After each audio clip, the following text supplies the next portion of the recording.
In a meeting with Republicans from the House of Representatives on Tuesday, Donald Trump told the crowd, "I really do believe you will lose your seats if you do not get this done."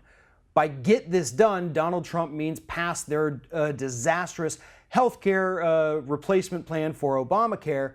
But it's unclear at the moment whether or not Donald Trump was threatening them or simply warning them about the political repercussions of what will happen if they don't pass this horrible health care bill. Now, knowing Donald Trump, seeing how he's operated over the last 2 years, it is more than likely that he was threatening them. Because I do not think that Donald Trump believes that if Republicans don't pass this bill, voters are going to somehow revolt against them.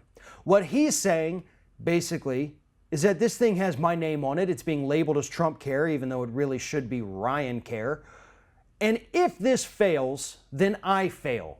And if I fail, you're going down with me.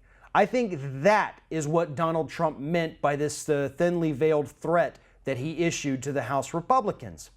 But what is funny about this is that if these House Republicans do pass this legislation, they are also likely to lose their seats in 2018 when 14 million people by that time will have lost their health insurance coverage under the Republican plan. The wealthy will get their tax breaks, and the voters will lose their health insurance and won't get a single penny in tax breaks unless they make over $500,000 a year. So at this point, it really is a lose-lose situation for Republicans in the House of Representatives. Either they let this bill die and Donald Trump retaliates against them in some way, or they pass it and the voters retaliate against them. At this point, though, if I were a House Republican, I would go ahead and take the wrath of Donald Trump over the wrath of the voters any day. After all, the voters currently hate Donald Trump. 37% approval rating at this point in his presidency, the lowest we have ever seen in the history of presidential polling.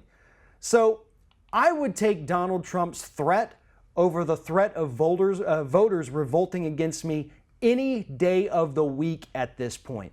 In fact, Donald Trump himself said recently maybe we should just let Obamacare keep going and just wait till it implodes and then blame it on the Democrats. That would actually be a better plan for the Republicans at this point because Obamacare, the Affordable Care Act, was not imploding. If they leave it in place, not perfect, premiums might go up, but again, that's a factor of the private industry, not the government. So yeah, just leave it and see what happens. I think everybody would be in favor of that at this point. But what's more disgusting is the fact that Donald Trump feels that he has the power, that he has some kind of authority to pull these Republicans together and threaten them with losing their seats if they don't play along with what Donald Trump wants to do. The only question is, are these Republicans so spineless that they will do Trump's bidding for fear of what he might do to them? I'm betting they're just as spineless as we think they are. If you like this video, make sure you like, comment, share, and most importantly, subscribe to our YouTube channel if you haven't already. If you've done all those things, please check out all the videos below. Stay up to date with everything we do here at Ring of Fire.